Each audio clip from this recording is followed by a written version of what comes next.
Gaylord head coach Jerry LaJoie. Back to the semis. You guys came in as the 4 seed. A good matchup with Fowlerville. Kind of looked like went back and forth.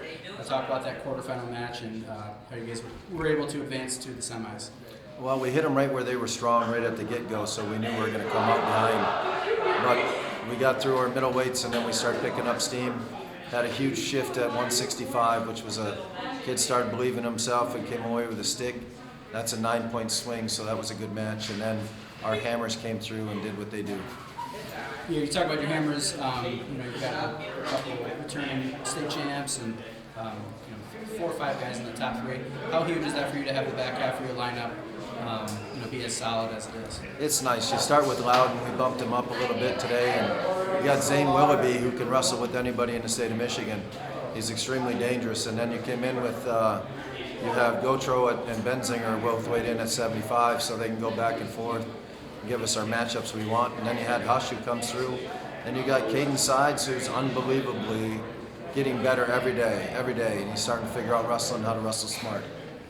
If I would have told you a month and a half ago Gaylord was going to be in the semis at the end of the year, what would you have said?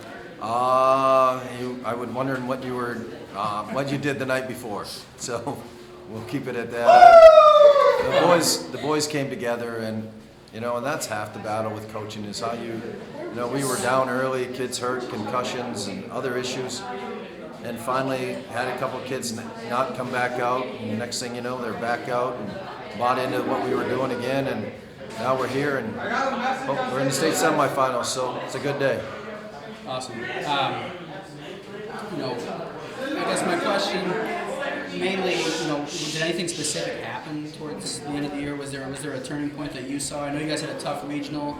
Was there anything leading up to that match that maybe made a shift? I think it was about 2 weeks before that the kids all started coming together, and the kids we got football players who are football players and they're good football players. And they came out and figured that they're pretty good wrestlers too. And so that got them together, and you keep your kids working together and kind of keep it a bond. So half of coaching is keeping kids together and kind of being the gel that makes them all go to the same way. So it was a good thing, and then we had a great match with John Glenn. Kids were loose and fired up, and now they're still loose. So that's good going into semis and state finals for next week. Tomorrow you guys have Lowell, obviously a team that you've seen several times in the past few years. There's several big individual matchups in that duel. What are you looking forward to most about that semifinal matchup with them? The whole thing that we talked about all year is fight. We're huge underdogs. RJ's got, his kids running well over there, and they're looking really good. And but Gaylord didn't come down to roll over, so we'll scrap and we'll put as many points on the board as we can and hopefully shock the world. So if we do, awesome. If not, it's been a hell of a run. Awesome. Appreciate the time as always. Thank you, JJ. Thanks for all you do.